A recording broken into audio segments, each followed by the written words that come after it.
Joining me now is former Trump White House aide Cassidy Hutchinson. First of all, I want to say it's incredibly courageous that you speak out, and I appreciate you being here tonight. It's so important for people to hear your voice on all of this. Thank you for having me back. Let me start let me start with this. It's been a while, of course, since we sat down together, and in that time, as I just mentioned, Trump and a number of his allies have attacked you personally. I mean, as I just said, Trump posted, "Will she be prosecuted for what she did and said?" What is your response to that? You know, Jen, I had been part of the Trump administration for several years, and I know when he starts to get nervous. I know that Donald Trump has to be nervous, if not extremely frightened right now, because what is happening is he is deploying his most loyal allies on Capitol Hill to try to discredit not only my testimony, but the entire January 6th investigation as a whole. The facts are out there, and he doesn't want the facts out there because he doesn't want the American people to know what actually happened. He's hoping that his false narrative of what happened on January 6th is what the American people will believe heading up to the November election. And it's really imperative that we keep speaking about the truth because the facts are the facts. And Donald Trump has tried to smear those with his deceit and his lies. Now, what I will say to that, too, though, is when you mentioned the report, much of my testimony is corroborated, but there also is one key piece, and that's the fact that he knew that there were weapons in the crowd. His Secret Service agents testified that he was aware that that's why they were not coming through the magnetometers. That's a key piece of evidence for the American people to know and for the jury, hopefully, that will convene before the election, because it speaks of his state of mind. And it also is reported that only 1 hour after he got back from the ellipse, he called Kevin McCarthy and said that it was Antifa attacking the Capitol. But he also said that they were his people. So, you know, all this being said, Jen, Donald Trump lashes out when he feels threatened. And he's lashing out right now because he does not want the American people to know that he was responsible for the single most egregious attack on our democracy. There's no question. I think it's so interesting you pose it as he feels threatened. It feels right to me. He also, though, there's a lot of people like yourself who've been speaking out who might be witnesses here. Do you feel that he is trying to publicly pressure you? You know, it's hard to climb into his psyche, and it's not something that I really would love to do. I would anticipate it being a fairly dark place to be. But what I will say to that, you know, pushing aside my case, you know, there are times where I do get really discouraged, and I want to be honest about that. It is difficult, especially when there are some of my former friends and colleagues who I know better, and members of Congress that I worked really closely with, amplifying his lies. But I think when we look at the bigger picture, he's not just threatening this with me. He's threatening it with Liz Cheney, Adam Kinzinger, people who served on the January 6th committee. He's threatening other potential witnesses in other cases, that federal indictments that have come down, potential jurors, judges. There are a large swath of Americans that may need security going into this next year because he has committed to unleashing political violence on these people.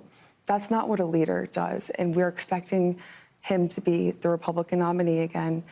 He's there to support the people of America, not to silence them. A leader empowers people, they don't lead through fear.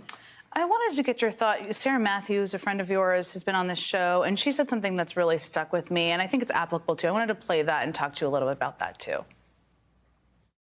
Obviously, we look around and it's mainly the women, and especially young women, who are speaking out. And so I would just encourage maybe the men who are twice my age, who held way higher positions of power than me, who also know that Donald Trump is unfit to serve, to speak out. And I know that we've got some time before Election Day, but I'm hoping that as we get closer and they see the threat that Donald Trump is and the very real chance that he could be president again, that they will come forward.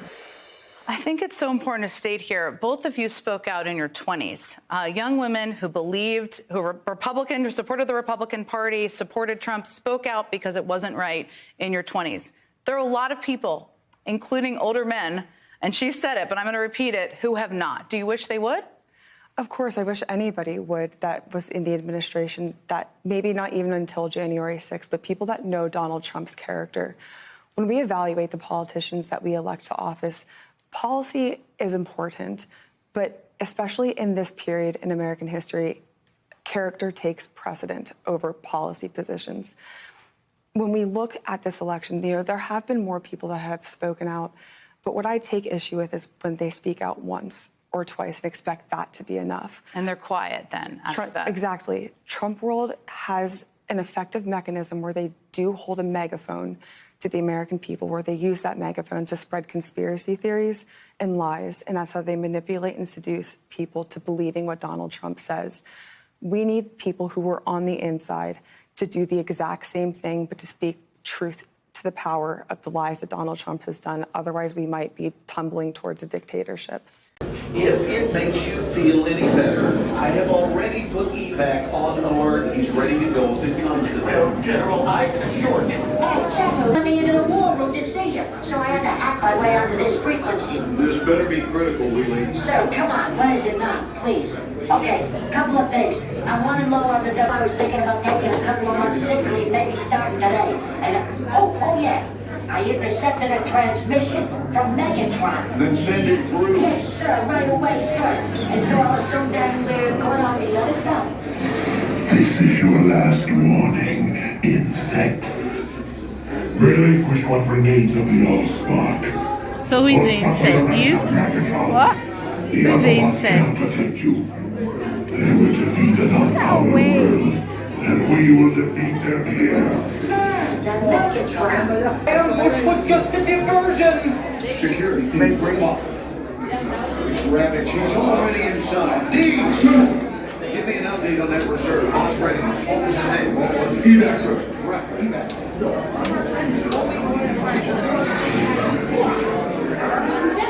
She's right in front.